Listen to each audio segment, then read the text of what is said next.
powder burning demonstration, and we talk about how that different powders burn with different rates of reaction, different speeds, different intensities. They're all just a little bit different. And we start out, all of these are smokeless powders. This is what we would call a ball or spherical powder. Specifically, it's H380.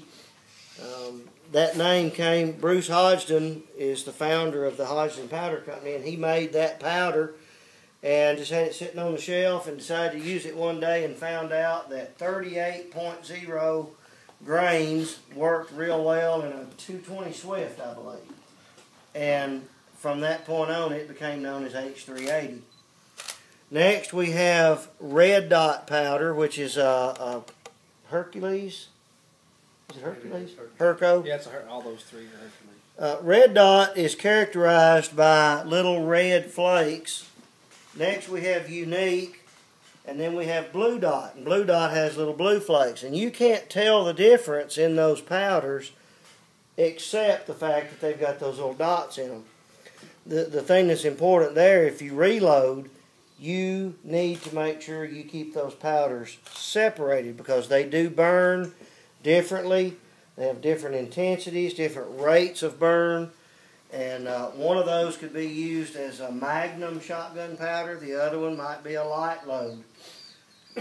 And what's unique about them, unique is unique because you can use, all these can be used as pistol powders.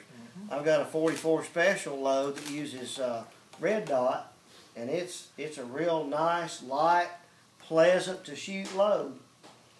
Then we come on down and we get into the IMR powders, and we say that they're extruded. They have they look like little pencil leads, little chopped up pencil leads. Some are finer than others. This is a fast burning IMR powder. This is a slower burning, and it looks just like pencil leads. And you'll notice I have a trail of powder leading to each individual one. So then we get down on this end.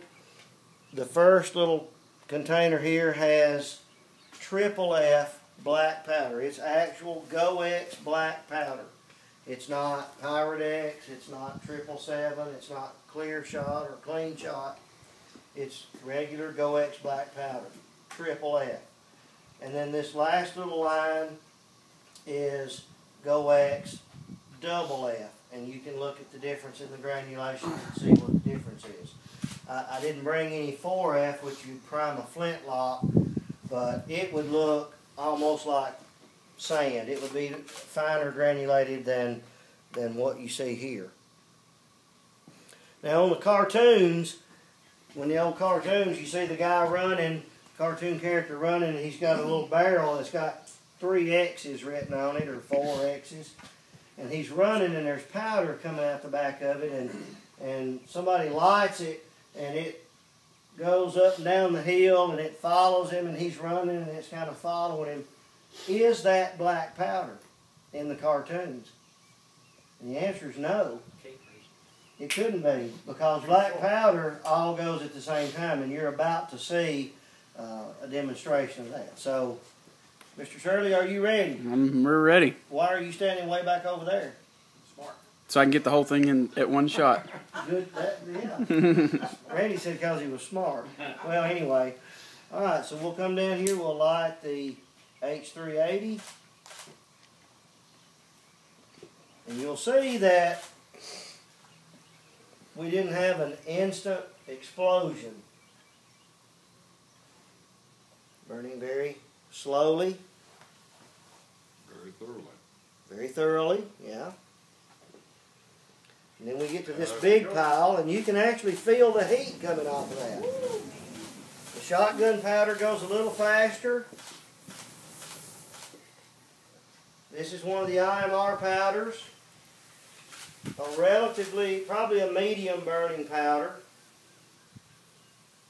Leading over to the fastest burning of the IMR series, which is the 4227. It'll go pretty quick. And then it leads over to not the slowest, but one of the slowest of the IMR series.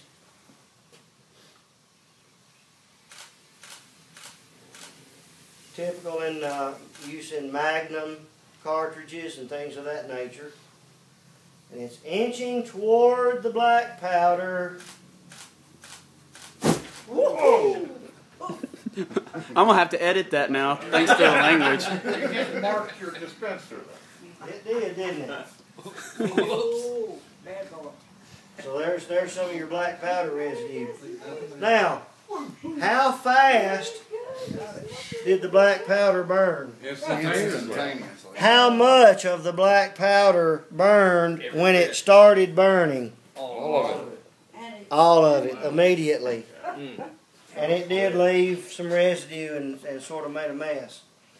So you can tell people how powder reacts, but until you see it, I don't think that you get a really good idea until you actually see that. So that's why that when we use muzzle loading firearms, we have a shooting area and a loading area that is kept and maintained in separate locations. You step back here, you do all your loading, all your powder stays back here. Then after you get your muzzle loader loaded, you take it to the firing line where you will cap it and you'll fire. And all your loading components are back here. And I'm getting the smoke. So You want to step out And outside. the way I made this, I just used it's just a piece of